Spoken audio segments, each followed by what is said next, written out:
Good morning. Good morning.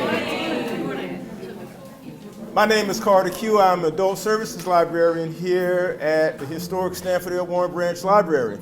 I want to take the time to thank you for coming out, taking time from your very busy Mother's Day weekend, taking time from your gardens, taking time from the farmer's market to come out to join us for a very, very dynamic presentation by a dynamic presenter. But you will find out, you will see. But on behalf of Stanford L. Warren Branch Library and our colleagues, our great friends from Sarah P. Duke Gardens and also from the Agriculture Extension Office here in Durham, Kavana Anderson from Sarah P. Duke Gardens and also Ashley Troth from Extension. We are so delighted that you could be joining us here today. And also for those of you, how many of you have come out for some of the other sessions as a part of the Hattie Meadows Gardening School? Nice. Okay. And for those of you who have not, if this is your first time, we have two more left. Three? Three more. We have three more. We have three more. The next one, which will take place on the 23rd, which will be Bryce Lane, and his presentation will be History of Gardening, How Cultures, Events, and People Made Gardening What It Is Today. So that will be on May the 23rd at 10 a.m. in this space. So without further ado.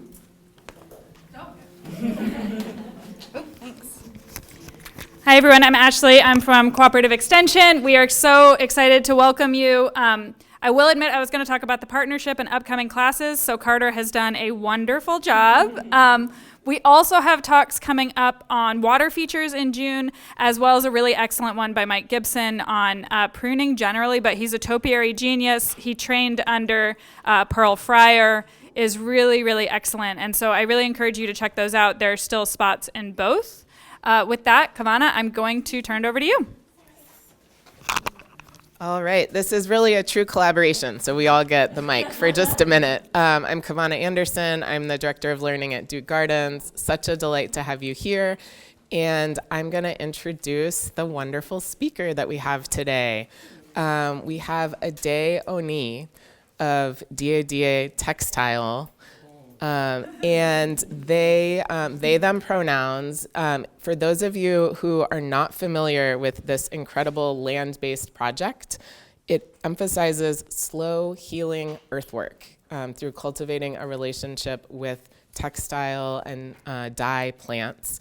It's really community-based. It's a queer Afro-Indigenous project. And I think we're going to learn so much from Adé in their presentation today. There are workshops that you can participate in where you can learn more and get hands-on practice. Today will be more of an overview. So definitely follow Adé for some of the exciting things that they're doing in the community. And with that, I will turn it over to you. Thanks, everyone. And this is a classic album, if you want to hear more of it. It's Tumani Diabate and Balake Sissoko, New Ancient Strings. Quality music from Senegal. Oh, I need this.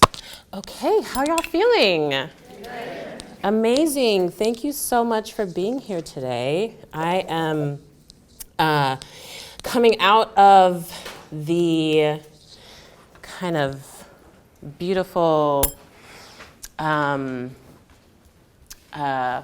pit, let's say, of Miss Hattie Meadows' archive, and it's been such a rich experience getting to know her through the Durham archive, and so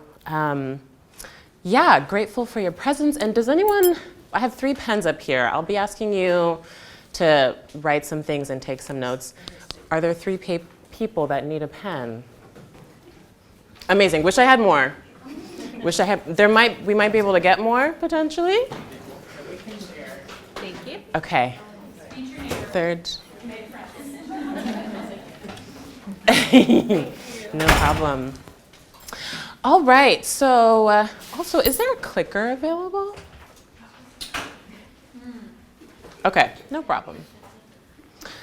So I titled this presentation, Languages of Land and God, because as I was deep in the archive, I just was noticing how these Black women garden clubs were really a communion with spirit through relationship to each other, through relationship with the land. And I really felt that kind of divinity through the summaries of their meetings and through just what they were highlighting in the archive about what was going on. And so a lot of this session today is really designed after the garden club meeting style. So y'all are all today year-round garden club members. And we're going to be moving through this as if we're in a garden club meeting, which excites me very much because their meetings were dynamic, as Mr. Carter mentioned, and I'm dynamic, so it was a perfect match, the sequence. So we'll be, the sequence of their meetings was really some introductions. There was always music. There was always poetry, and then they got into the business of the information they wanted to share. So that's how we're going to set up today. It's going to be a first part of vibing, really. We're going to read some poems, listen to 2 songs that I believe they were probably listening to because every club, every garden club, which in this period, I'll introduce Ms. Hattie in a moment, there were so many garden clubs, like every neighborhood, a lot of the Black neighborhoods in this area had garden clubs. And each garden club had a song, a club song, and a club motto, and a club prayer. And so this will feature some of the club songs, not necessarily from the year-round garden club that Miss Hattie was a part of, but what's in the archive is Le Fleur, which is flower in French garden club. They had a club song that was easy to find. And yeah, so some of their garden club sequence will be in here. Awesome. What is that? Oh, great. Amazing. Amazing. Yeah. Perfect. I wonder if it's to the screen. Normally it's typically to the computer itself, but Okay. carry on. We'll see if we can get it. Awesome. Yeah, I don't want Okay. I'm always doing tech things, so it's easy for me to want to go over there. Okay. So yes, this period that we're talking about, Miss Hattie Meadows, was a really rich period in US history and in Black American history. There was just a heavy dose of contrast happening at the same time that there was Jim Crow, racial and anti-Black violence, continued theft of land and of people. There were also these thriving communitarian, hyper-local solidarity groups of Black people and Black women in particular, finding each other in their liberation spaces and really creating cultures of care, of ritual, of deep connection and neighborliness through these garden clubs. And so the record shows a really lively space for political activism, for subversive meeting spaces in the presence of oppressive structural racism. And then also a lot of other awesome things were going on in Black culture. We had Nina Simone. It was a Harlem Renaissance. There was Ann Spencer, who's a gardener in Lynchburg, Virginia, who I just learned about, was also very active. There was also Minnie Evans, who is a North Carolina visual artist, has the most kind of divine, awe-inspiring paintings that I'll show as well, was present during this period. And so there's so much happening in Black life, in Black culture, that is also shaping the world and shaping this region through music, through art, through gardening, through civil rights activism. And so it was really fun to be in the archive and see all these connections. And I'll be bringing some of those in today. Does it work? Okay. Just, yeah, it's nice to just hold on to this as like a fidget. Perfect. So, so languages of land/God, contemplative presentation for y'all are the speculative year-round garden club. Clap it up. Yeah.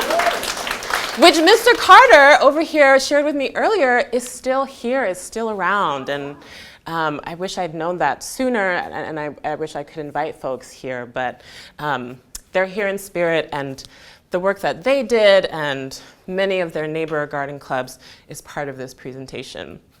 And so via this, it was really fun to me to imagine doing this presentation for them in the 50s. I probably would not be wearing, but maybe I would be wearing this, I don't know.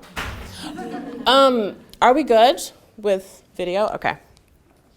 Awesome. So, Miss Hattie Meadows, a very beautiful and mysterious figure in the archives, in my opinion, through the research I was doing.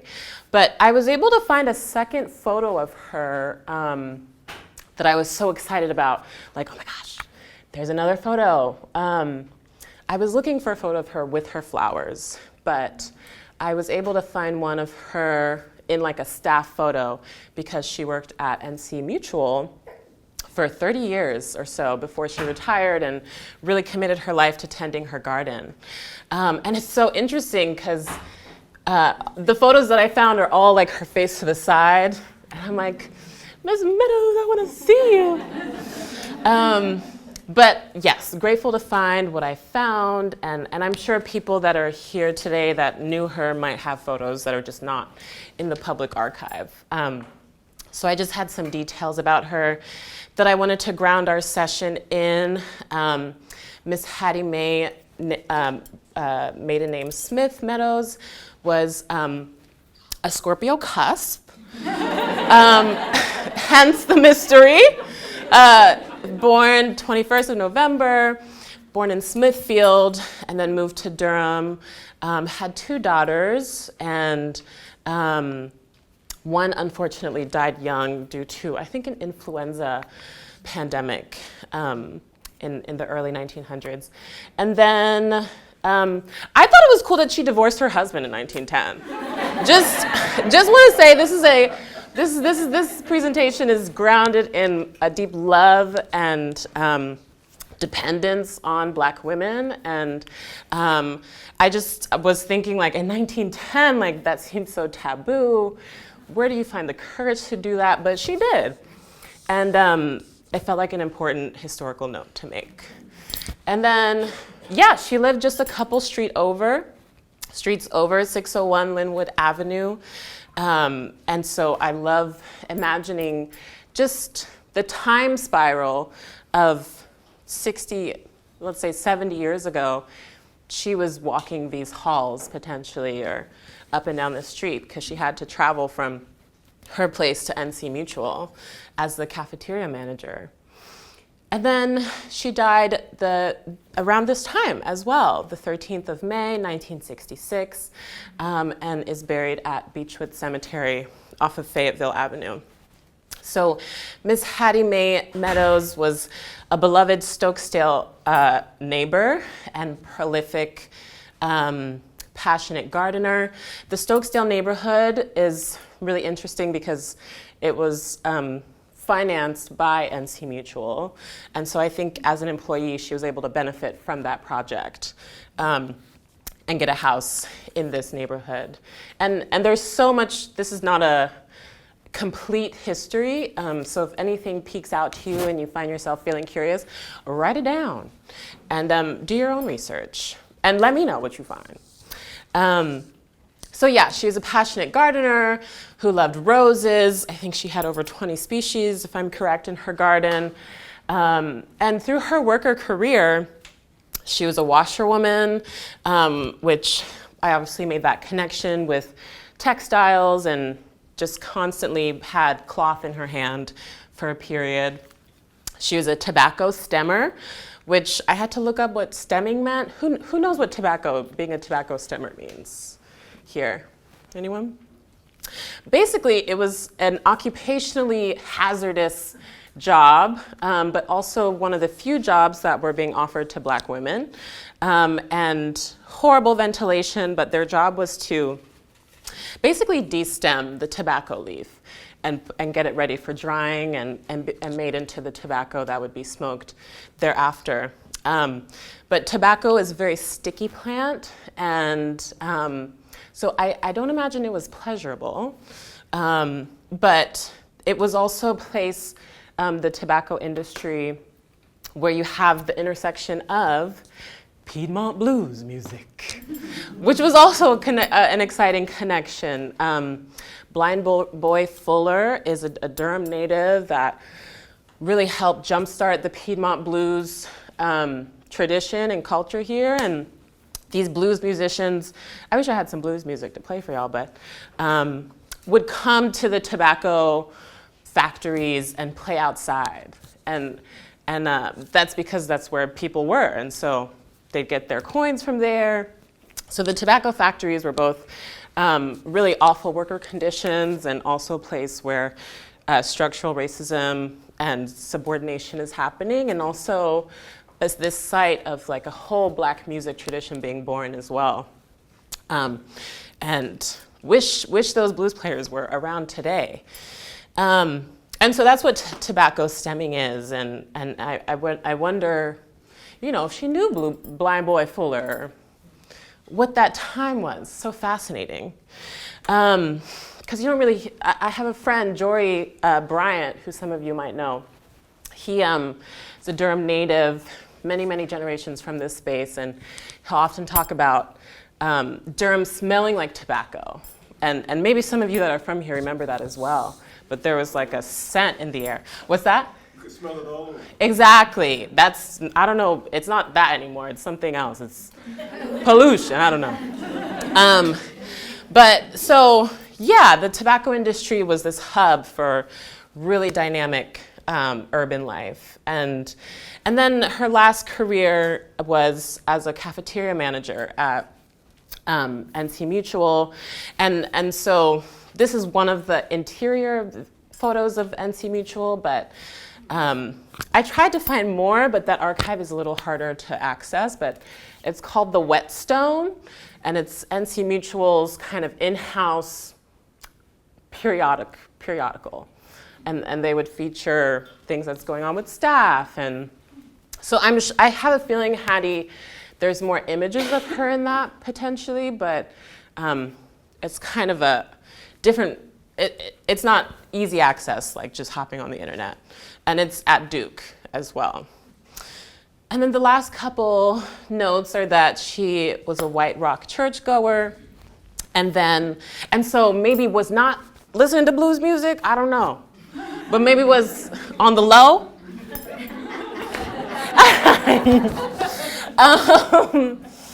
And of course was part of the year-round garden club, which this session is based around. And I noticed that she was never president of the garden club, but she was like a beloved participant. And so I think I just felt moved by that positionality of like, you don't need to lead something to deeply impact it and leave a mark. So those are a couple notes about Hattie Mae Smith Meadows. And there's a lot, of course, that isn't represented here. And so if you're curious, please find the gaps and explore them on your own time. But this next slide is what they do in their garden clubs, which is opening the garden gate. Which I thought was so cool reading that. Like, y'all been having meetings. Meetings are not new. Meetings are not new. And so the opening of the garden gate is just how they spoke about opening their meetings. And this is one of the few photos that I found of Miss Hattie Meadows' garden, like a portion of it. This article is actually after she died. They're interviewing her daughter, Miss Blanche Meadows, who was a teacher her whole life at East End, I think high school or elementary school? Elementary, yes. And yeah, I was sussing out that maybe these are pansies, but what do y'all think? Pansies? I saw candy tuft as a possibility. Someone said dogwood. Yeah, I think this is a low to the ground shrub. So I'm guessing it's pansies, but you can notice on the side there, Miss Hattie Meadows was loved rock gardens, and so you see that thin line of rocks there to the left of the photo. And so opening the garden gate and some remnants of her garden. And I wanted to move into a moment of silence, just about a minute, because this presentation is really rooted in this legacy, this inheritance of gardening knowledge and relationship and ancestral connection. And so just wanting to offer a moment of silence for Miss Hattie Meadows, but also all of the club members that are not listed here throughout the years, but some that were present that day, and just take in the force that they were able to send out across generations to reach us in this room right now. And we'll just take about a minute of silence to just honor their spirit and their work.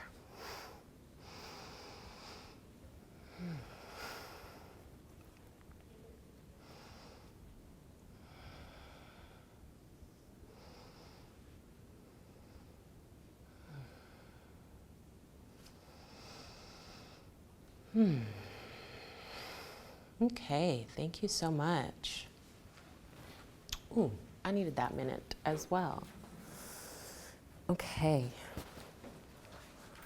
So the club motto that I found was from Le Fleur Garden Club, and I slightly modified it to she because it had he. And it says, "She who plants a seed plants a hope."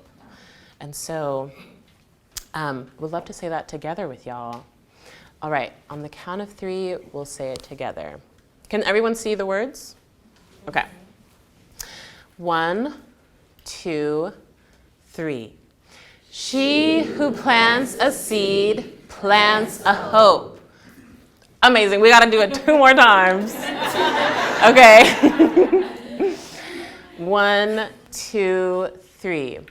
She who plants a seed plants a hope.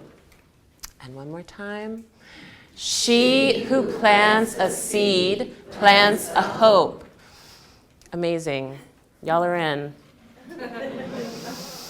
Okay, and so the next part of their meetings was usually a club song, and sometimes they got a local singer to come sing a song for them, which we need to be doing that. We need to be inviting vocalists to our meetings. And so I provided 2 that I want to listen to with y'all, because these songs were not random songs. They were extremely specific, often merging this love of the land with a kind of commitment to their relationship to God and their divinity, and accessing that through flowers, through gardening. And so one of them that I found in the records, and I'm not sure if Year Round did it, but other clubs did talk about this song in particular, and it's called "In the Garden." It's a very old song, I think written by a European person, I can't remember his name, but it's been taken up and translated into gospel music. And so this first one in the garden. The version I found is from Babby Mason. And we'll just, okay. Let me, how do I, oh, new. How do I get out of, oh, I see, okay. I'm just gonna copy this. Okay.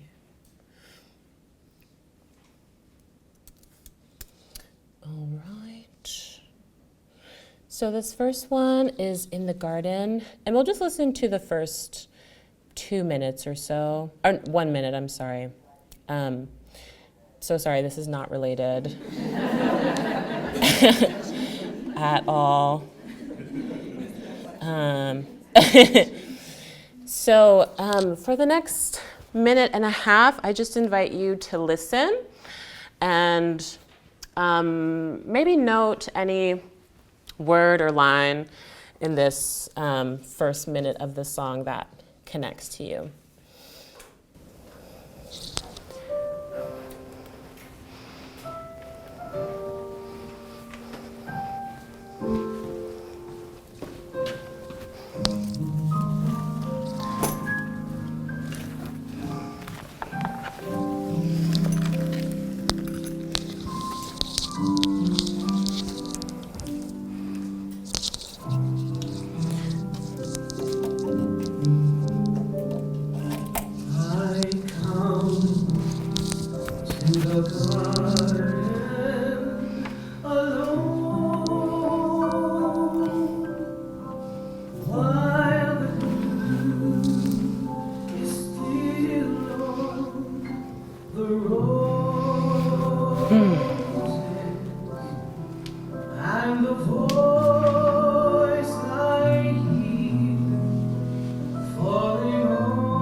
Okay, so that was the first one.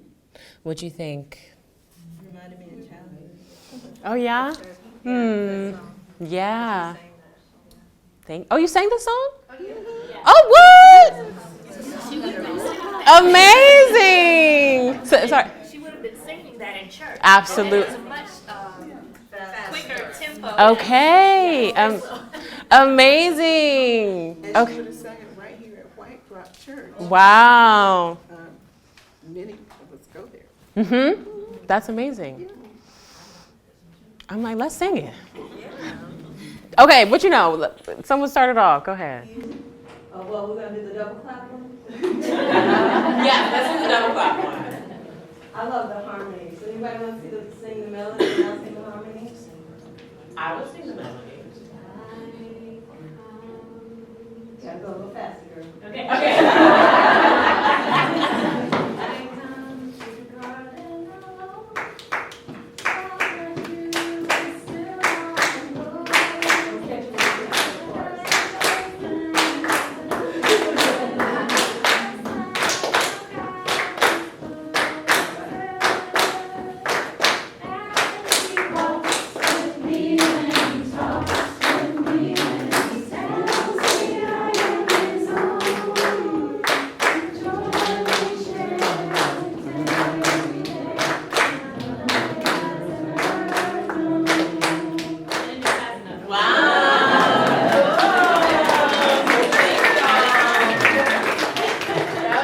beautiful.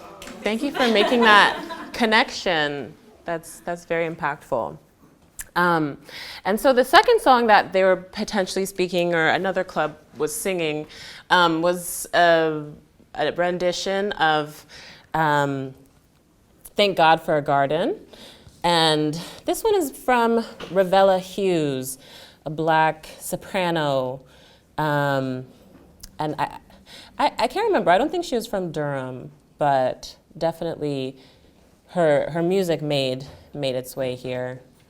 And so we'll just listen to, what is she trying to sell? Don't fall for it. Okay. So this was just an internet find, someone recording their recorder, probably.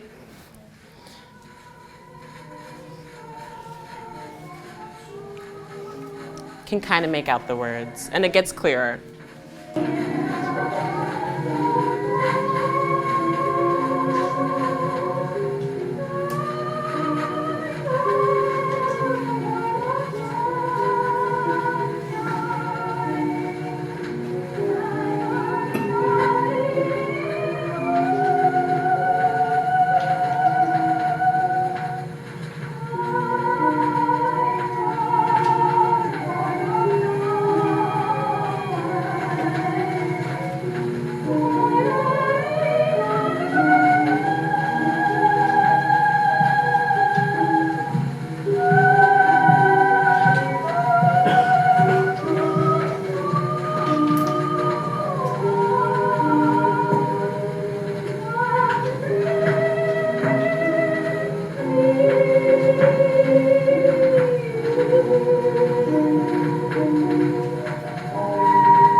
All right, that one's a little more staticky, but a beautiful song nonetheless, especially when you have headphones in. Has anyone heard that track? Yeah, Ravella Hughes was once known as like the most beautiful Black soprano singer during her period. And I just learned about her through this research process. And so I'm sorry, y'all, I'm just changing out my computer for charger. And bear with me 1 second. Okay. Oh, dang, that looks different.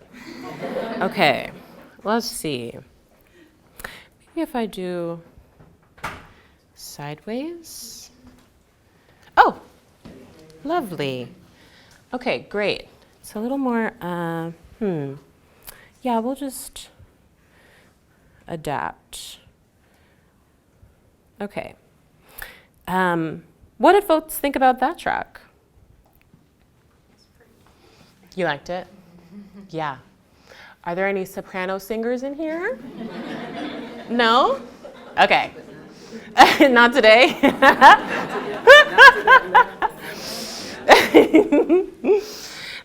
Sometimes I feel like a soprano, but yeah, I'm not sure that's the case.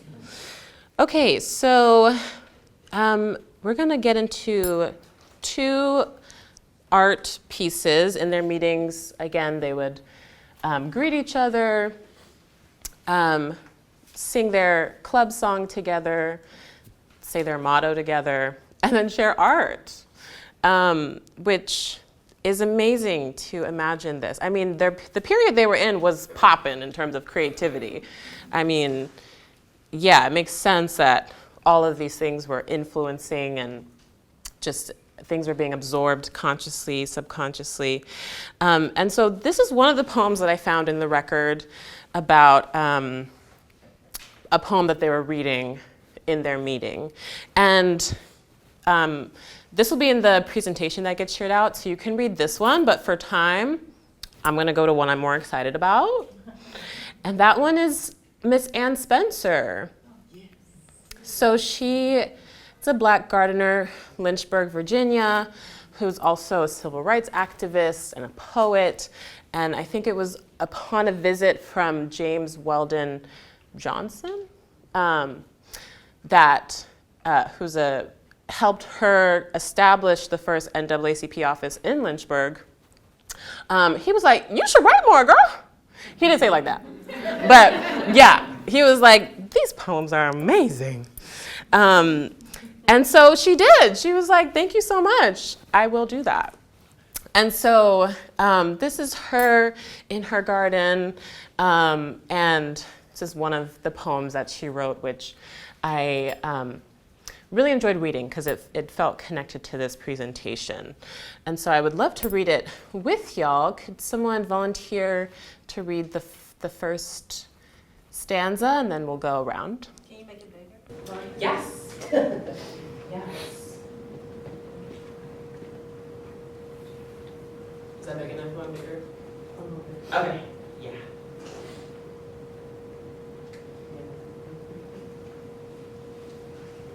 You started the song. Huh? Oh. I already see a word that I'm like. That's okay. Pronounce it as you can. If ever a garden was Gethsemane, with old tombs set high against the crumpled olive tree, and lichen, this my garden has been to me. Yes. Just flow it out. Next person, read. If ever a garden was Gethsemane, with old tombs set high against the crumpled olive tree and lichen, this my garden has been to me. For such as I, none other is so sweet. Lacking old tombs, here stands my grief, and certainly its ancient tree. Peace is here and, oh, go ahead. Yeah, go ahead. Peace is here and in every season, a quiet beauty, the sky falling about me, evenly to the compass. What is sorrow but tenderness now, in the earth-closed frame of land and sky, falling constantly in two horizons of east and west, north and south?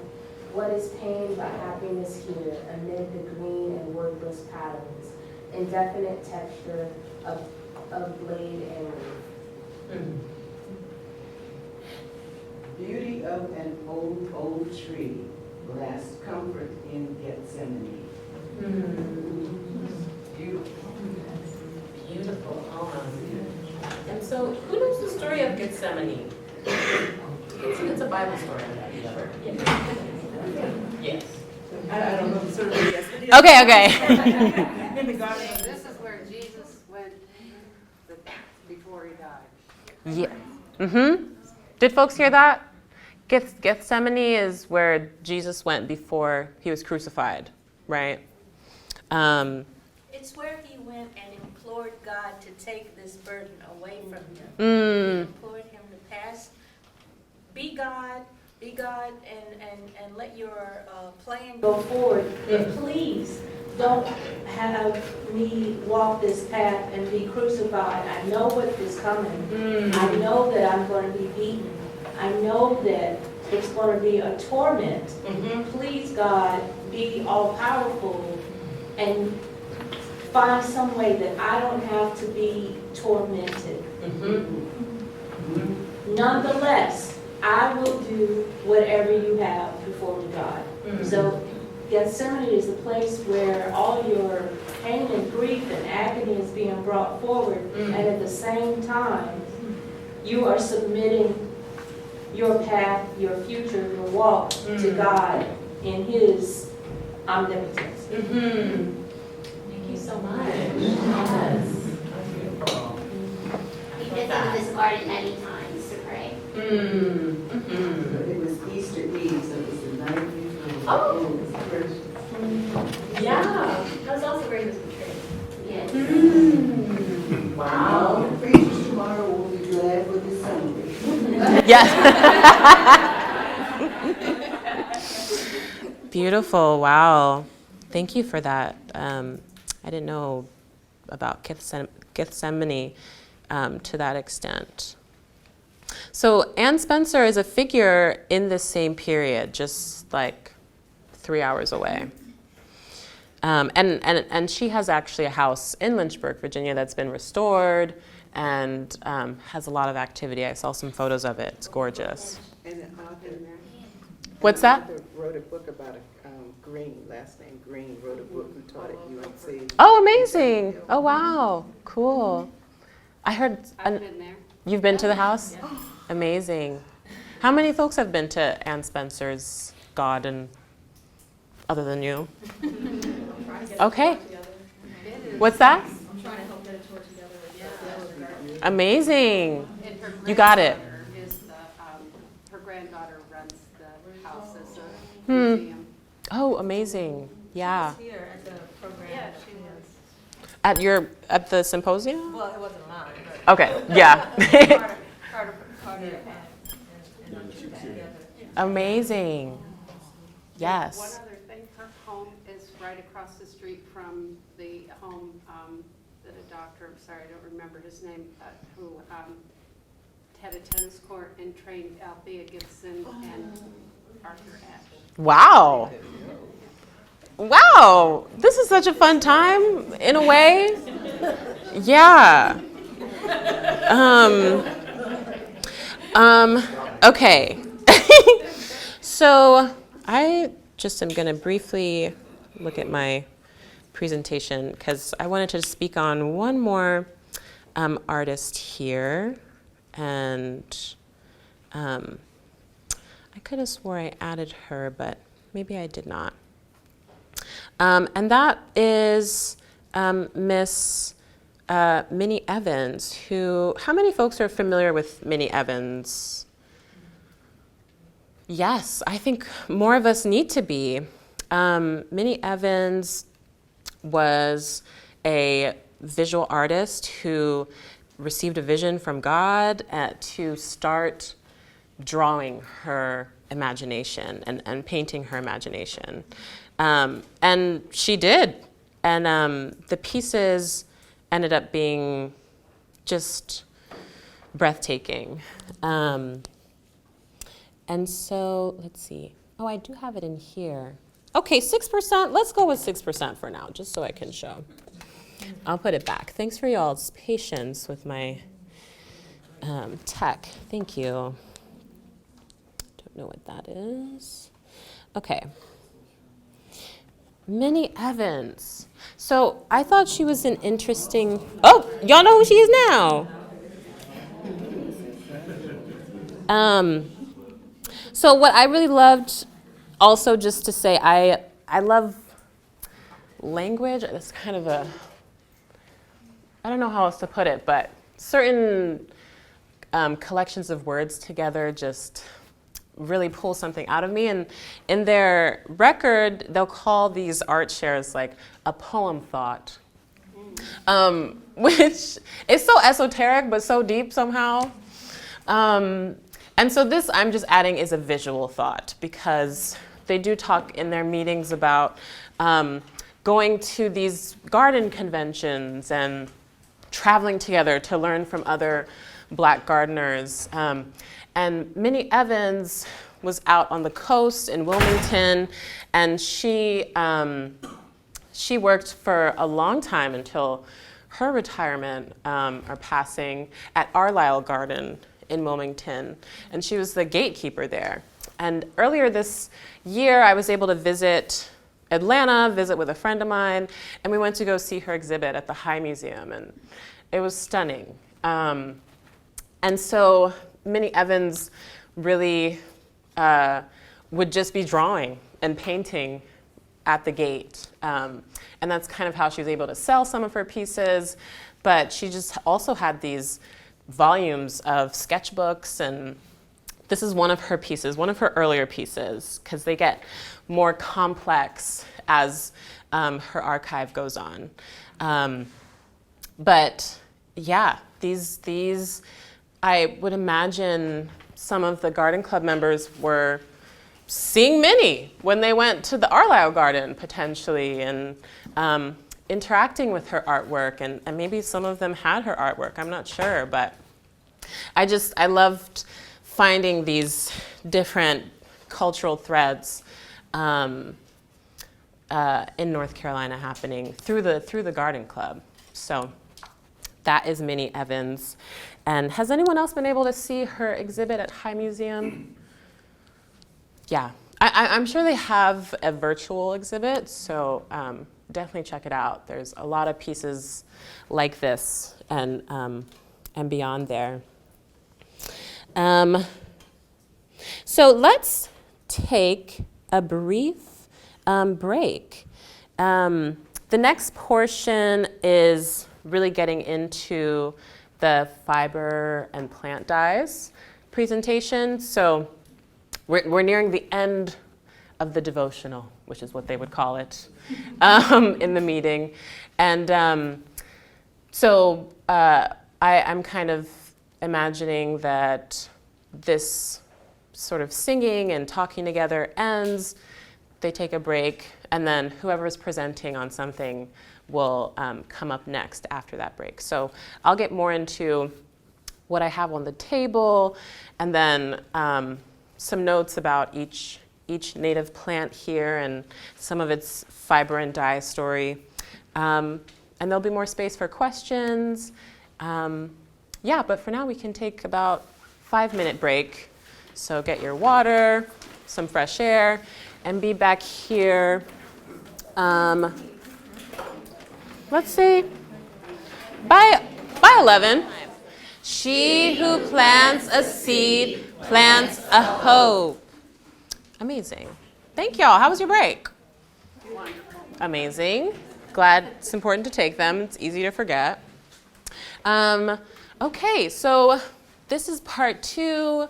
Don't mind that text that just came through. I am using my phone for now as my tablet charges.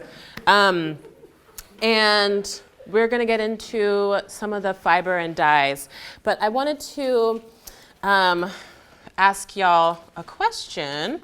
Oh, cool. This is on my birthday.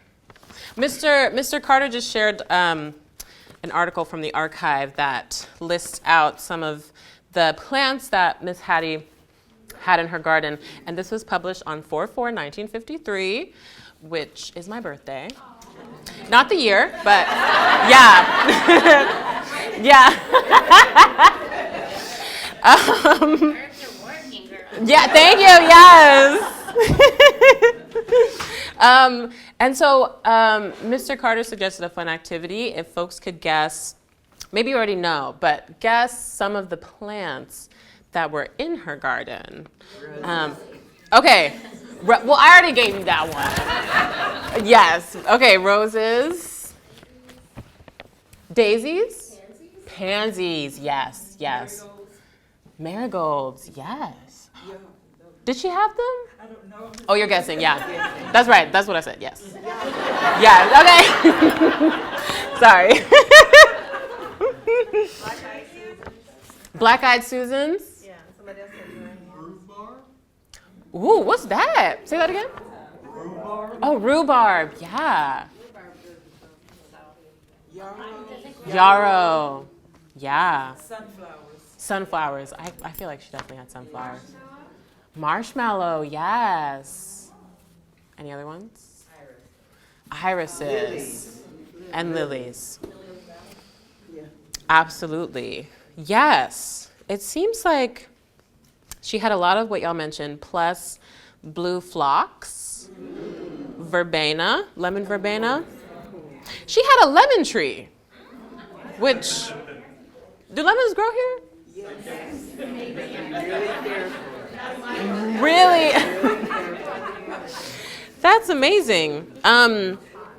There was also pansies, as you mentioned, violas. Oh, yeah, violas. Sweet William. I don't know, is Sweet William like a flower? A small? I don't have a visual for Sweet Williams. Snapdragon. Oh, I could see that as well. Mm-hmm. Redbud tree as well. And were there others on here that I'm not mentioning, Mr. Carter? Probably so. Yeah. Yeah. Amazing. And it was just a She 6. got a koi pond. Oh, that's so fun. Wow. Busy. A koi pond. Yes, she also had a koi pond. Which honestly, a lot of these fibers and dyes would work great around. And I wonder if she had some of them near the koi pond. Awesome. So as Kavana mentioned earlier, I run dìèdìè textile farm, garden. I go between what I call it, y'all, but, and micromill. And the path there is kind of windy, but essentially this work really merges my creative practice as a weaver and a sound artist. I do a lot of different arts, but specifically weaving and sound music, and my land-based practice. And so it really started from a question of how do I source my materials? And as y'all know, one thing leads to another, and we have a farm.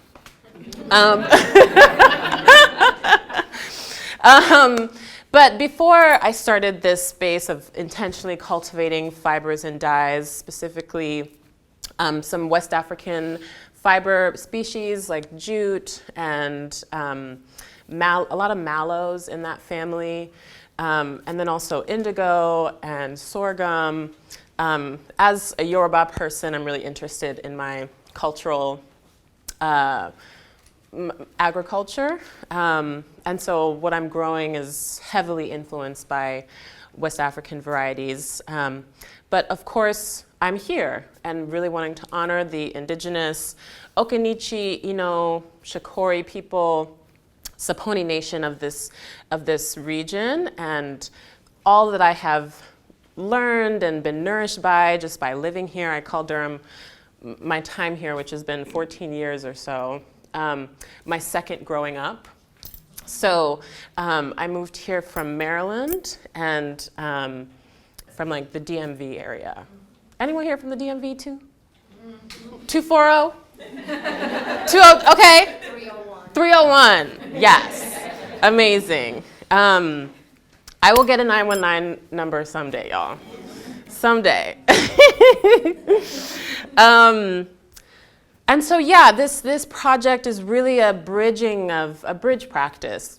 And I get to explore all of my interests through the land and work with those materials in the art that I make. And so the first area, calling this a land language, is the fibers. So I'm sure a lot of y'all are familiar with these two, cattail and milkweed. And so I'll preface and say that a lot of the notes here are actually from the NC State Extension gardening site. So you can get a more in-depth information on each plant there. But I just pulled out some core information. And unfortunately, I am not a master gardener. So I don't know everything, but I feel like there are master gardeners in the room. Who's a master gardener in the room? Period. Yes. Yes. Amazing. Okay, and you don't know everything either. Okay. You can become one next year. Okay. Yes. Same resources you do. Okay, amazing. And so, yes, amazing in-depth resource. I was really pleased by what I was finding there. And the first two are really important habitat plants. And so we have cattail, which I have a sample of this here, and milkweed. And I put them together because some of their fibers are these like flossy fibers. So they're very fluffy and magical in that way. So I'll pass these around. And you typically, I'll start from this end, and you can go around this side, and then I'll start from here. Oh, thank you.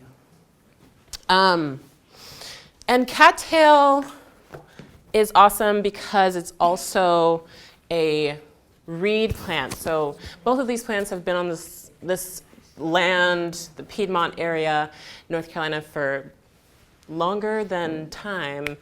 And the reeds of the cattail, the whole plant has been historically used as medicine, food, ceremony by the indigenous people of this land. And so I've made a couple of woven mats with the cattail reed, and I forgot to bring it today, but this is just a really fun one. I love to see cattail from the road. I feel like we wink at each other when we see each other. Just a really, I don't know, I feel like the cattail energy is very dignified and like, it's a very straight plant, and when I'm around it, I feel a little more tall. Even though I know I am a tall person, but yeah. And then milkweed is also a familiar face around here, the larval host of the monarch butterfly, and just has beautiful blooms. And also, some of y'all might know this fun fact, but the milkweed fibers are hydrophobic, which means that they are floating devices. And there was a period during World War II, this period actually that we're in with Miss Hattie Meadows, where kapok, which is a tree that also gives a fiber and was used in life jackets, was not easily accessed during the war. And so I'm pretty sure this is indigenous knowledge. They discovered that the milkweed fiber is just as good for floating devices. So there was a period of heavy milkweed fiber production where they were enlisting people all around to like collect the milkweed fiber and then sending it to Michigan somewhere to be processed and made into life jackets. And so milkweed, and this is just one, so you can pass it around, is unwieldy, and so you can open it, but beware. Might get some flyers around. But so soft, and it's amazing that you only need like a pound for a body to float. And it does take a lot to make a pound, but it was happening during the 50s. So that's milkweed and cattail. And what I found is that these are great meadow additions. I have a friend that is slowly landscaping a meadow right now, and there's a lot of milkweed around. I think he wants to add cattails. I can imagine Miss Hattie Meadows having cattails around the koi pond, or maybe in the koi pond. And because you need some water, they're like swampy plants. Usually if you see cattail, you could probably guess that the water around it is very muddy. So beware. That's the way to read the land if, I don't know, you're in the wild and need to figure it out. So yeah, anyone have experience with these two plants or have a story that they want to share about them? Yeah? I planted common milkweed thinking it was swamp milkweed, and now it's all over my yard. So if you ever want any. Oh yeah. Yes. Wait, you planted it and you thought it was something else? I thought it was swamp milkweed, which isn't as springy. Yeah, that's right. I did read in there that it was like, Yeah, it goes everywhere. That's a totally empty area you want to cover. That would be perfect. Are you just allowing it to be that way, or are you? I did until this year, and now I'm trying to like rein it in, and in the winter I'll probably like dig a little bit of a trench around it and put in some areas. Just because Nice. it goes forever. Yes. Yeah. Which is a great personality trait. Yes. Any other milkweed? Oh yeah. Well, I have a cattail story in that when I was a child in the summertime, we had an older man in our neighborhood who would he would cut the cattails and soak them in kerosene and light them on fire, and we would run around with torches. In the summer. That is so sweet. I love that. Awesome. Thank you. Wow. I might try that. I might try that. I saw you had your hand up. Yeah, when I was in Wisconsin, I was at an event where, I don't remember exactly, I think it might have been from the Ho-Chunk tribe. Mm-hmm. We foraged for the immature like green milkweed buds and made into a soup. Ooh, yummy. Kind of like broccoli vibes. Oh, wow. Did y'all hear that this way? Would you mind saying that again a little? Yes. I don't know if other indigenous people also used it as a food source, but when I was in Wisconsin, I was at an event where some, I think, Ho-Chunk people came, and we foraged for the immature green buds from milkweed and made into a soup. Mm-hmm. That sounds amazing. Yeah. Milkweed soup. I want it. Yes. All right, moving on to Yucca. This beautiful accent. What's that? I just said Yes. No, I love that. It's in bloom right now. And every time I see a yucca plant in bloom, I feel like I'm getting engaged or something. It's just so merry and wedding dressy to me for some reason. And so yucca has a beautiful leaf fiber. And I didn't share this earlier, but there are different ways that fiber presents. And so for the cattail, it's in that pod and in this seed. And then for yucca, it's in the leaf here. These little spindly things are that indication that it could be a fiber plant. I've also heard that the flowers are edible. I haven't tried it, but I processed some yucca for us to touch here today.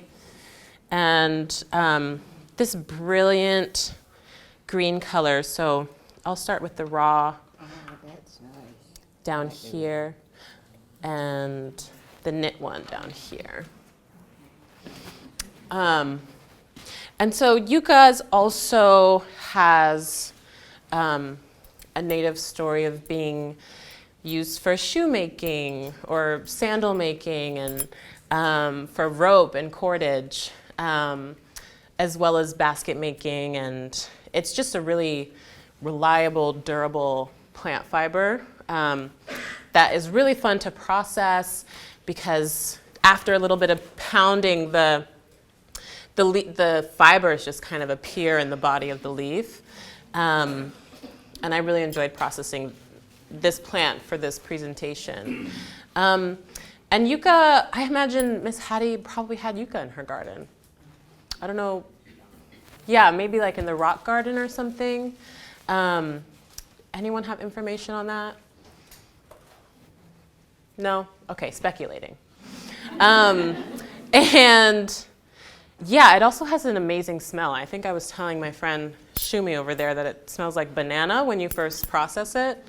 But a fun fact is that yucca is related to asparagus, I'm pretty sure. Yeah, and the asparagus-related family. Any yucca stories? Oh, yeah. Okay. My neighbor has a couple yucca plants, but she doesn't know anything about them. And then I had a friend come over, and he said, "Why is there a giant asparagus in the Oh. learning it actually Whoa. because the shoot where the flowers come out before it blooms looks exactly like the gargantuan asparagus. Interesting. That must be delicious to eat. I'll see. I mean, I'm trying to get some of her flowers. Yeah, it's like 3 feet long, the shoot right now. Amazing. But it looks like a yardstick asparagus. That is awesome. I would love to try that. Oh, yeah, Shumi. Like, how many of the stems would you say that amount is? You know, with fiber production, you need a lot to get a little. Yeah. So it's not for, global international trade. It's like small scale, bespoke creativity. So that that amount probably was like 3 leaves. Yeah. Which that is actually nettles. I don't know how they got in the mix, but yeah. But it's still, nettles grows here, and that can be passed around too. That's fine. Yeah. Did I see another yucca story this way? Yeah. This is in the story, but I have read that yucca is also used in paper making. Oh, cool. I didn't know that. Like the fibers would be great for keeping paper together. Yeah. So this involves just like a mallet and a hard surface. I used a rock, like a flat surface on a rock. Put a cloth over it and just mallet a couple times until you start to see the fibers appear, and then you can basically comb them out. Yeah, very enjoyable. So that green leaf turns into this. Yes. And what do you do with them? Yeah. Yes, so you can make, I think historically yucca was commonly used for net making and cordage making, just because it's so strong. And cordage can go into anything from cloth to baskets to, like I mentioned, nets, or hanging things up, tying things up, really dynamic. But I love to make nets, so that's probably what I'll use that for. Yeah. And over time, with sun exposure, it does turn like towards a more light tan color. So I love that it's kept its bright green so far. Okay. Moving into hemp and blue star dogbane. This is a favorite of mine. Just, dogbane in general is a really strong fiber, also traditionally used here as cordage, and also is called Indian hemp.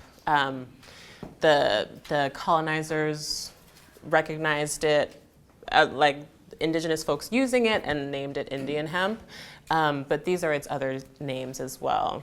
And dogbane, which I have, is this the dogbane? That's not dogbane, okay. That's like in the hibiscus family. But dogbane is happening now, especially the blue star. It's such a beautiful, tender plant. I love these blue flowers. And this is called a bast fiber. Basically, bast fibers grow on the stem versus like the leaf. So you need to the fiber is basically like the structure of the body of the stem. And so you get it off by breaking the stem open and peeling the fiber off of it. So I'll pass one around that's like that. And there's blue star dogbane, which is more like grows in clumps. And then hemp dogbane, which is kind of like milkweed. It's just can be anywhere and is more, I'm pretty sure it like moves just not by root cutting, but also, it's not a rhizome, is it? What do I call the hemp dogbane? It doesn't do runners, but somehow it ends up everywhere. What's that?Maybe seeds? Maybe. That's different from runners? Yeah. Okay. As they spread out through the root system and pop another one up. What was that? Oh, cool. The persimmon tree does like root spread. Are you a master gardener too? Yeah. Okay. Amazing. Did I hear someone over here speculating? Rhizomes. Awesome.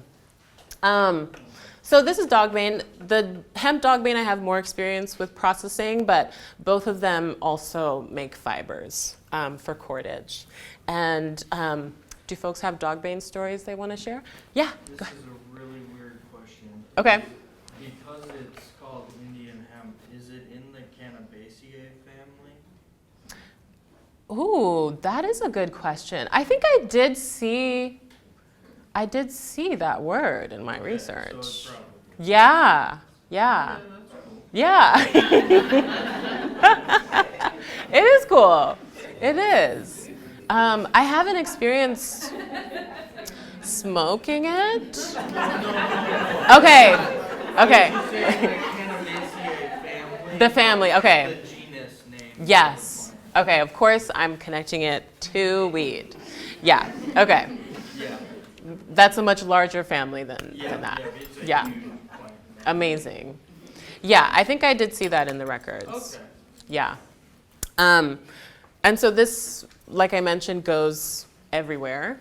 And this one is more stationary or local. And so who here has one of these in their garden right now? Awesome. Why did you choose to add it, or did you add it, or was it there? I have the dìèdìè species of the blue star, and it turns the most gorgeous orange in the fall. Wow. The flowers? Or the plant itself? Wow, the leaves. That's gorgeous. Do you want to share? Your blue star dogbane? It's a great native plant. Yeah. That's a great reason. Yeah. Awesome. Okay. Just a couple more here. Do you use gloves when you process? I don't. Okay. I'm I not sure just. some of these have like Yeah. The dogbane, I think, is maybe also called dogbane because it's poisonous to dogs, the sap. So yes, beware of that. Good question. Same with milkweed. So I was excited about this one because there is in the record, Le Fleur Garden Club has scrapbooks. So garden clubs had scrapbooks. I couldn't find year-round garden club's scrapbook, but I think they had one because there is a summary of one of their meetings that was like, they made a yearbook, someone made a yearbook. But yeah, couldn't find the printed version. So this is from the Le Fleur Garden Club scrapbook, and they, it features like people winning prizes for their plants or different demonstrations. And so this was one about hibiscus called the Queen of the Tropics. But there's also a hibiscus that's native here called rose mallow, if I'm correct. And a lot of these plants, as I mentioned, work great for native, like rain gardens, hibiscus included. You'll often find it by like the swamp or just wet land. And yeah, this is straight out of their scrapbook. And so they talk about, which is true for hibiscus, just adapting to pretty much anywhere fairly well.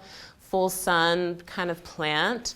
And when I send this presentation, you can read more of this, but I love that there are photos from someone's garden. I don't know whose it was, but that was somewhere nearby, the side of someone's house.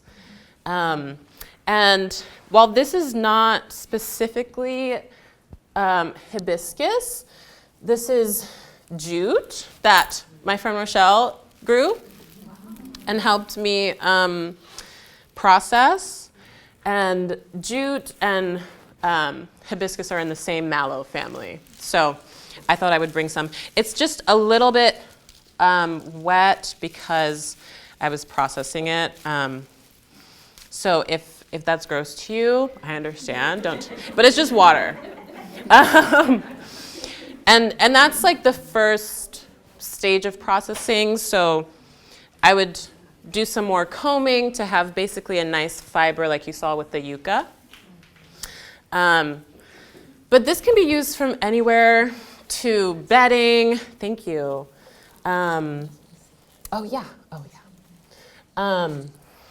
Bedding, baskets, rope. I mean, raw fibers are so dynamic. You can do a lot with them. I like to weave with raw fibers and, as I mentioned earlier, make nets. And so that's what these mallow family plants were historically used for cordage making and net making. Yeah, go ahead. Paper with that. It's really cool. Oh, awesome. Awesome. With hibiscus or? Amazing. Do you have any with you? Oh! Yes! Yes! Are you open to passing it around? Thank you so much. Awesome. Thank you. We can start here and then. And so could you talk oh, sorry, go ahead. Okay, ma'am. Could you talk a little bit about your process for making this and why you made it? Yeah, I volunteered for community garden, and they decided to cut down 2 hibiscus shrubs, and they gave me the branches, and I cut them up into about 8-inch pieces, and then steamed the branches, pulled off the outer bark, and then remove the outer bark from the inner bark, which is the bast. And then I dried it, and then I cut it up into smaller pieces and boiled it for about 3 hours. Not boiled it, simmered it for about 3 hours with some alkaline. And that made it soft enough and mushy enough to make it into a pulp. Beautiful. And then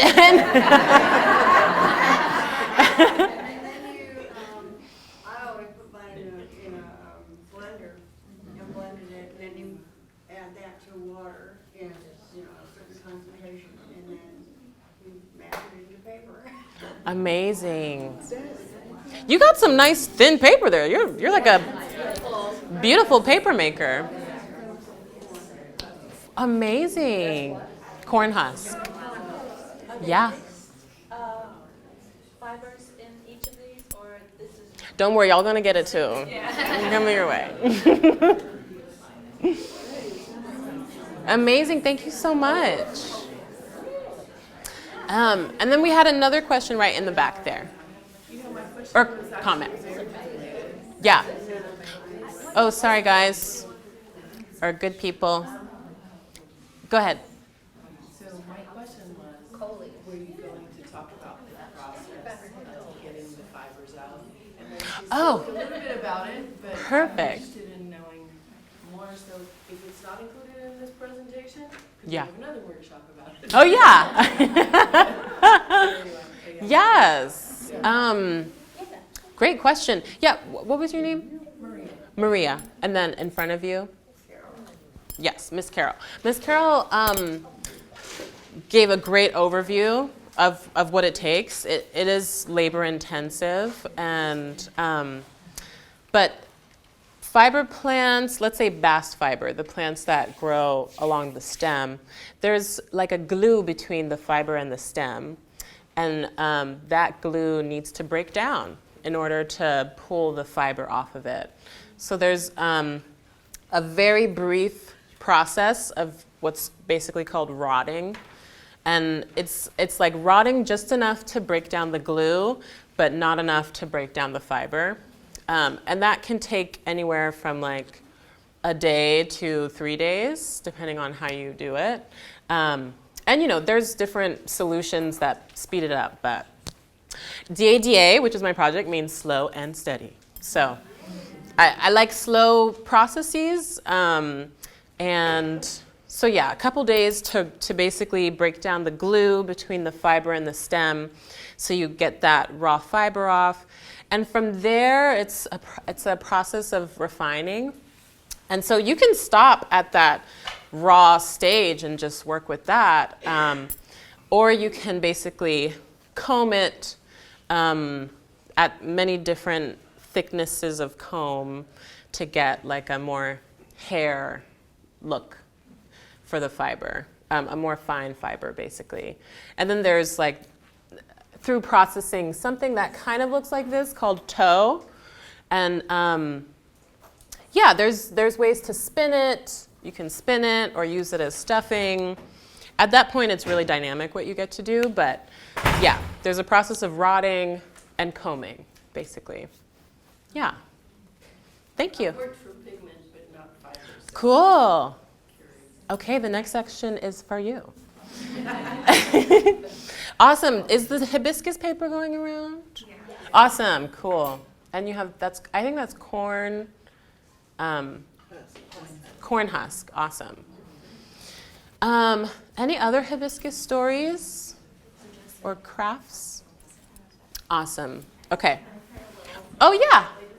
I'm from California, from the Bay Area, and I just was at the Oakland Museum where they had an exhibit on good fire, which is really about like all the indigenous tribes in California, how they manage cultural burning or prescribed burning, which is kind of different. For what I learned that I hadn't fully, you hear a lot about burning in California now as a way of managing land and like disaster fires, but that really the advocacy for bringing back cultural burning was from indigenous women basket weavers who built a coalition of, worked together to advocate for cultural burning in California, starting in the 60s. So like willow and sedgeroot are the two of the plants. So just thinking so that they can create baskets. So just seeing the parallels between, again, this group of women figuring out ways to manage the land and how that kind of coming together has really was actually for basketry, not land management. I mean, it is, but so it just was inspired thinking about those, kind of stories across. Across Turtle Island. Yeah, that's amazing. And this is happening around the same time, and I love to hear that. After the first year of burning, they're more malleable and soft to be able, and so these basket weavers need the fire to be able to harvest the plant so that they can weave. Wow, thank you. I love that piece of knowledge. Yes, okay. Y'all got, the pieces are over here. I just really want to make sure you got that hibiscus paper. Okay, moving on from here,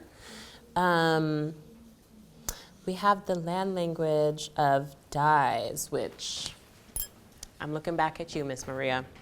No pressure though. Any last comments or questions about the fiber section? Nope. Okay, awesome. So moving into the language of dyes. Ooh! I love hearing people's responses to this. Yes, bloodroot. This one honestly reminds me the most of Miss Hattie Meadows in the lineup that I have here because these plants to me are so mysterious. And that I think I only recently just saw one in the wild. They're one of these spring ephemerals that come and then go as almost as quickly as they come. And I feel like it's a blessing if you're able to see one in bloom in the woods. And yeah, bloodroot is a native plant that historically is used for a number of things, but specifically in this category for like a orange, reddish, can be pink dye. And I don't have any of those dyes with me today. Maybe Miss Carol does. Okay, paper? Okay. But yeah, it's such a beautiful and ephemeral, stunning forest plant that I think I saw on the gardening site that can be used for like slopes and shaded regions, rich wood areas. And the dye is in the root of the plant, so they're an endangered plant species, I'm pretty sure. So ideally, if you're going around looking for bloodroot, I would say practice patience and discernment. just appreciating where it is great, or if you know someone that has a ton, you can work through a relationship to get a cutting. To work through a relationship to get a cutting and take it to your place. But the seeds are typically, like, I've seen people cover the flower in like a mesh bag so that the seeds can be easily collected. They like pop into the bag and then you can collect the seeds. But yeah, with the bloodroot, I think because it's endangered, it's really about finding a source that can be regenerated and then working from that. And yeah, any bloodroot stories? Yeah, when I see this plant, which is very infrequently, unfortunately, I just feel a lot of gratitude fill me up because it's so rare to just see it out. And I'm usually on the Eno and places like that. But it's really beautiful, and I haven't dyed with it. Have you, Miss Maria? No, but yeah. You can occasionally get it at the North Carolina Botanical Gardens plant. Oh, cool. Occasionally. Yeah. So. Wow, that one probably goes quick. Yeah. That's awesome. Okay. Then we have a goldenrod coming up soon. I actually have some goldenrod cloth here that I dyed. And goldenrod is a really just abundant summer plant. Who here has goldenrod in their garden? Amazing. Yes. Did you put it there or was it there when you came? You put it there? Why did you add goldenrod to your garden? Turn part of my front yard into a native garden. Awesome. Yeah. Why do you have goldenrod where you are? It was there. Oh, perfect. Awesome.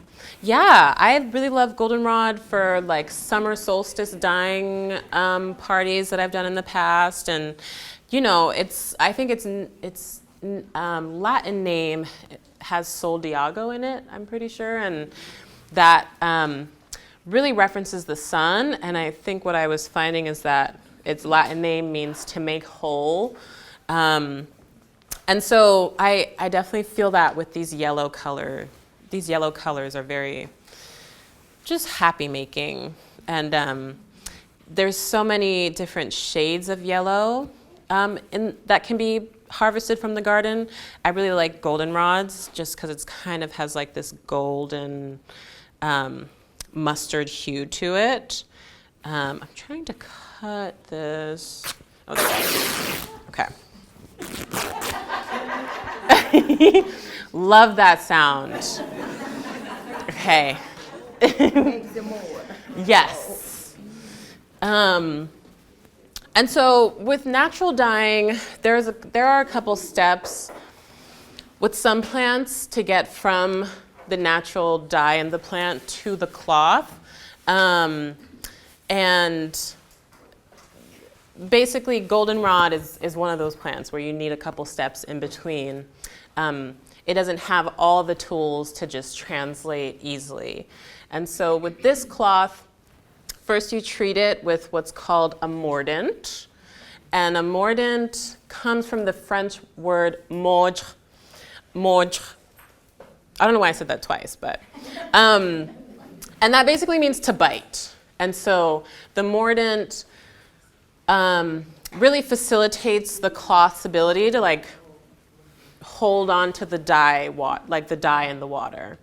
It's like biting the dye and like holding it into the cloth. And so this cloth was submerged in a mordant first and then dyed in basically like a goldenrod tea, I would call it. And so mordant and then dye. There are some natural dyes that you don't need a mordant for, like walnut. And yeah, go ahead. Do you a mordant outside? Like, do you worry about respiratory exposure at all? Since some of them are. Absolutely. I do worry about that. Yeah. Now, am I always doing high quality occupational health safety? No. But yeah, it is good for a lot of the production materials are powdery. And so you either want to be doing them outside and always with a respiratory mask, which I do have now. I'm getting better at that. But yeah, alum in particular is a powder that you add to water and things like that. So that's a great point and a great question. Yeah, go ahead. Is the dye stable? Can you wash it in the machine? Does it leak? That's a great question. This has been washed a couple times, so it is stable. I think with natural dyes, there is this aspect of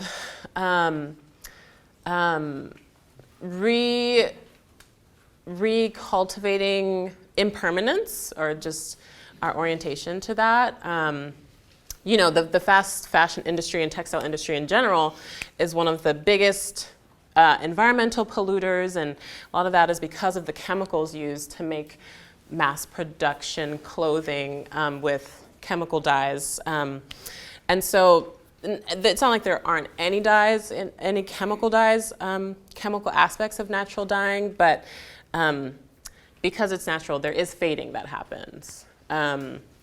And so it's possible to re-dye your clothing, or, you know, cultivate that more intimate relationship to what we're wearing.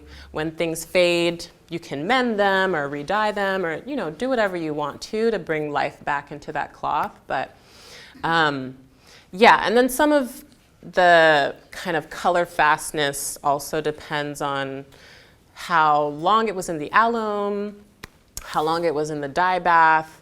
So there are variables like that as well. Yeah.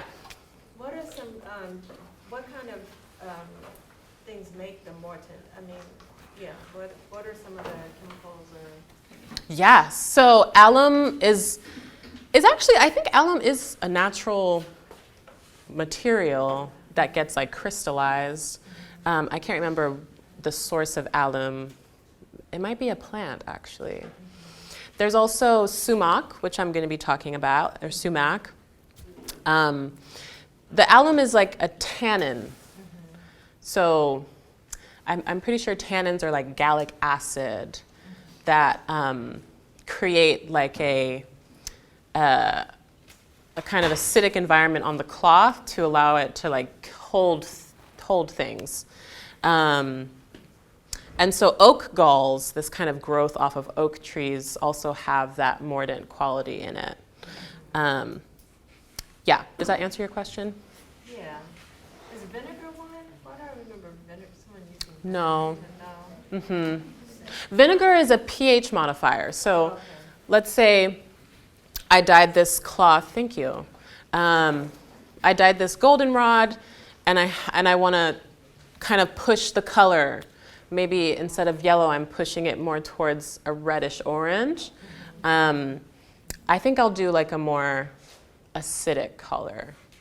If I wanted to push it like a brighter, if I wanted to push it brighter, I would do acidic. If I wanted to push it darker, I would do alkaline. Yeah. So like a chalk bath, or yeah, a more alkaline substance. So there's vinegar doesn't hold the color, but it pushes the color. Does that answer your question? Okay. Sorry, what was that? Oh, just the alkaline could be soda bicarbonate. Yes, washing soda. That's what I meant. Mm-hmm. Thank you. Yeah. Did I answer your question, ma'am? In the blue? Hi. Yeah? Okay. Great. Any other goldenrod stories or comments? Awesome. Okay. And then we're at our last dye that I just talked about, sumac. I love seeing sumac on the highway, driving any which way in this area. And unfortunately, I don't have a sample of this one either, but sumac is a native shrub here, especially the staghorn sumac, and the leaves and the bark are often used as a mordant, like a natural mordant that is light enough to dye over. So you can kind of have more flexibility with different colors because the mordant is so light. And I love this plant because it's also dynamic. A lot of these plants are not only fibers and dyes, they're herbs, they're food. They are really multiplicitous in their life cycle. And so sumac is also, some of you might know, the berries make an amazing seasoning that I find commonly used in Middle Eastern cuisine. I tend to like pour it on everything when I'm eating that style of cuisine. And then the berries can also be used as like an eco print. They have like a beautiful pink eco print. They're also rich in vitamin C, and I read that are great for like a sweet lemonade drink in the summertime. I haven't tried that yet. Has anyone here tried that? You have? It's kind of like lemonade? Amazing. What was your experience? That's the same. Yeah? But Delicious. I don't see it growing around here that much, is it? I see it driving up and down the highways, yeah. What was your question? I was just asking how you made this. Oh, yeah. I don't remember. I didn't do anything. I got it at a restaurant. Amazing. Come on. Yeah, I'm sure you just add Yeah. water. Yeah. That's it. Yeah, to the fruits, yeah. Amazing. To the right or to the root? The red part. Sorry, so is it hot water or cold water? I think you can do either one. Mm-hmm. There might be different properties you're getting from the plant depending on which you do with the flavor. Yeah. And then someone asked, is it the root or the berries? The berries. The berries. Yep. So something to try this summer. Yeah. And again, I noticed a lot of the plants I featured here are like for the meadow or kind of wetter places around the garden. Which maybe that was just me subconsciously praying for the drought to end or something. And yeah, so we're out of a burn ban, right? No. Okay, never mind. I was wondering, I thought I saw somewhere that we were, but yeah, so these are wetland meadow plants to decorate in different ways, and a lot of them are perennial. So I have a question. Yeah. I feel like you said this, but are you using the red part or the leaves for dyeing, or both?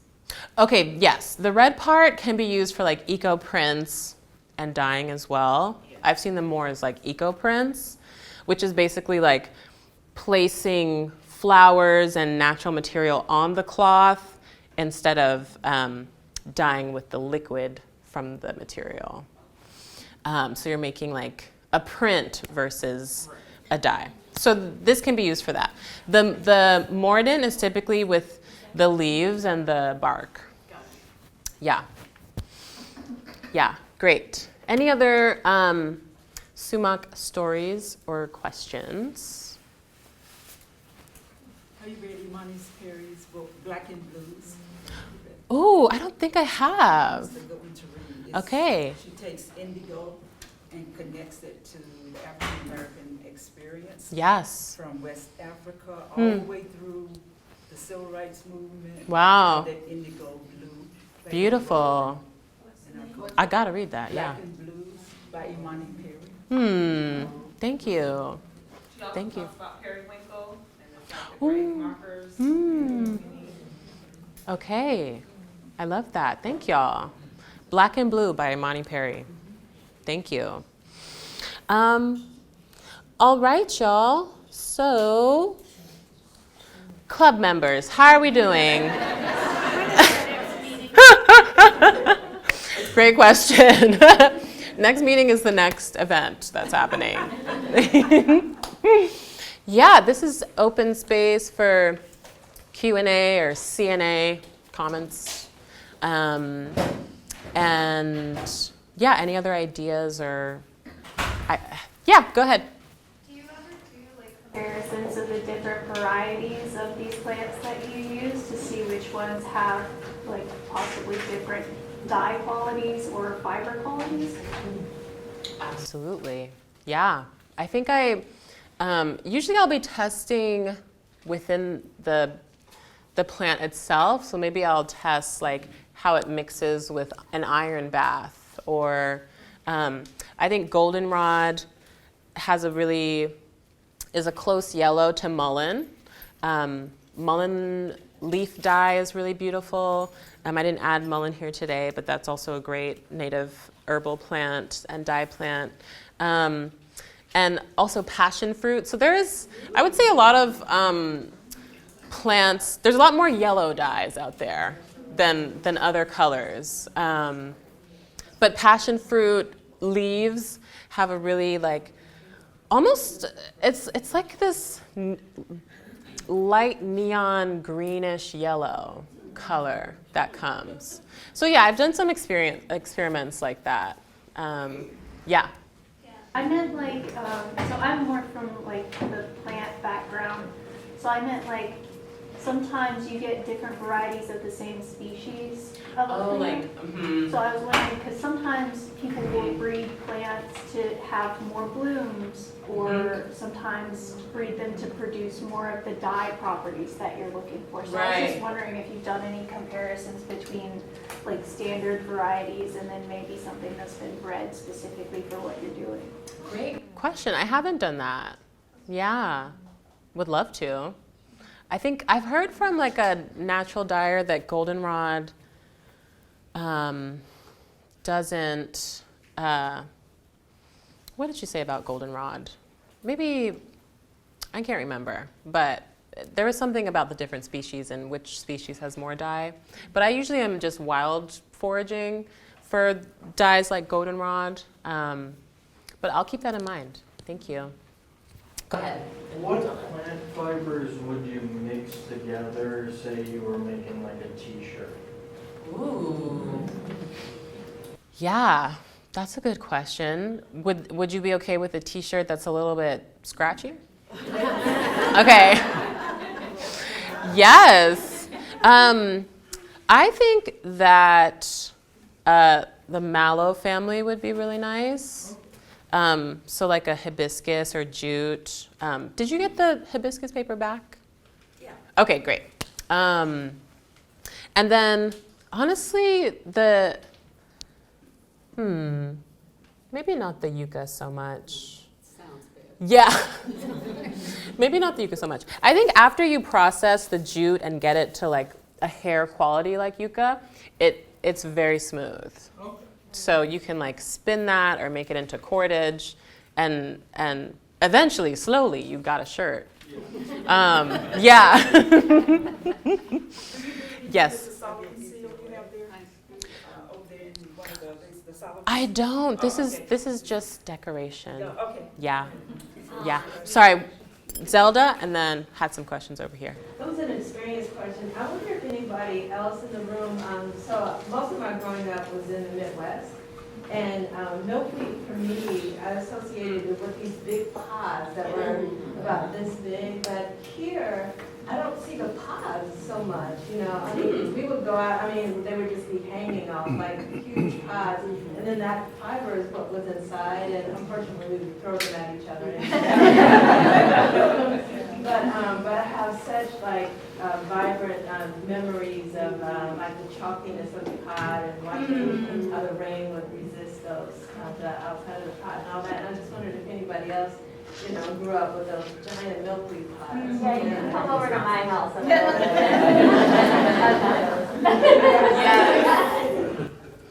Yes. I was just wondering, do you use fresh material to dye, or do you dry it first and then? If I got time, fresh. Usually I don't have. Well, actually, for goldenrod, fresh, because it just doesn't dry. Its pigment kind of is lost through the drying process. So yeah, goldenrod I dye with fresh. But things like marigold can be dried and used. Its pigment stays pretty firm. Who else am I working with? indigo as well. I mean, that's a whole different dyeing process, but it depends. I would say in the case of who's here, goldenrod is probably the only one that I do fresh. Yeah, go ahead. Do you grow your own plants, or are you foraging, or are you collecting from some other place? It's a mix. So I'm foraging goldenrod, I'm foraging walnuts, the things that are in abundance just in the wilderness around me I'll do. But I think marigold I will cultivate intentionally just to have a bunch nearby. Indigo I cultivate intentionally. Sorghum bicolor right now I'm growing. So yeah, ideally if they're already in the area nearby, I'll just forage. But yeah, some things I do grow, so it's a mix. Yes? Which of the indigo plants do you use? Like Tinctoria? I grow Sophrocticosa, a mystery species, and a West African indigo variety. Yeah. I have a foraging question. So I moved here like summer recently, and I noticed that a lot of the parks, like county parks and state parks, they don't allow foraging. So how do you go about that? Is where I Yeah. Okay. I think I do stand by the honorable harvest that Robin Wall Kimmerer talks about. Just definitely not harvesting just haphazardly, but I think it depends who you talk to. There's like the really stern rule followers, and then there's just people of the land that are like, I know how to harvest honorably. You take only what you need and 1 every 3 plants just to make sure there's an abundance after you go. And there's more to the honorable harvest. There's like commandments basically that you can look up. And also, I would say connect to folks with land that are down for you to wander on. Yeah. Or you can break the rules. Okay. Yeah. If you look up for state parks, a lot of them have permits you can buy to be able Cool. to harvest within. Didn't know that. Thank you. Was that? Yeah, okay. So you got options. Yeah. Did I see any hands over here? Y'all good? Okay. All right, y'all. That pretty much concludes my presentation. I just, so typically they close the garden gate because you got to close what you started. And this is another poem by Miss Ann Spencer called Earth, I Thank You. And I would love to go line by line, couple volunteers. I'll start. Yeah. Earth, I thank you for the pleasure of your language. You've had a hard time bringing it to me. From the ground to grunt through the noun. To all the way be feeling, seeing, smelling, touching. awareness. I'm here.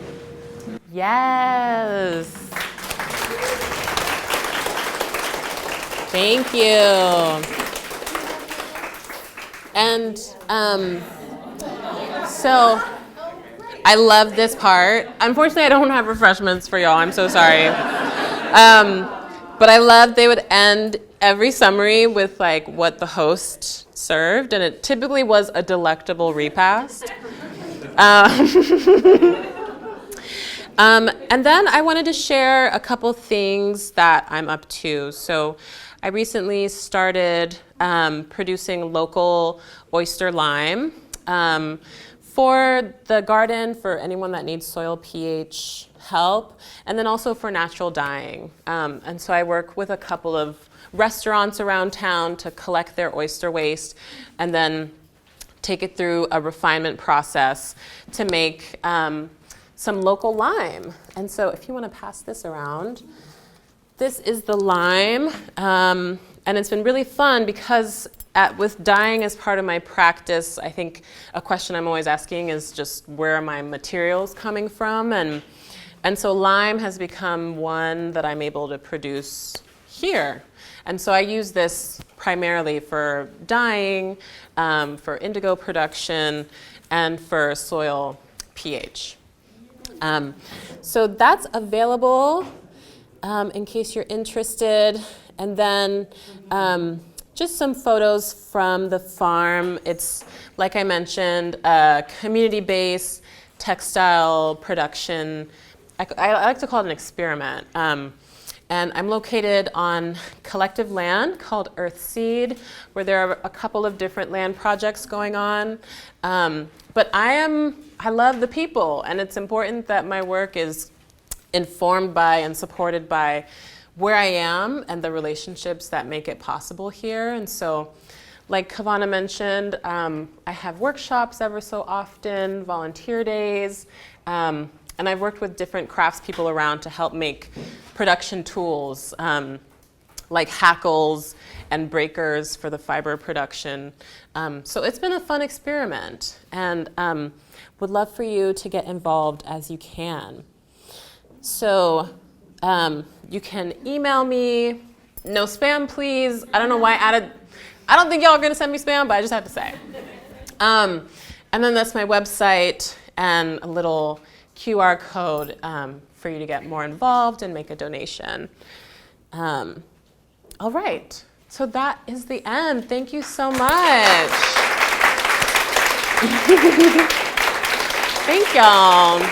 This was such a joy to just dig in to the local archive that is here. And I want to give thanks to Kavana for inviting me into this experience. And Mr. Carter, thank you.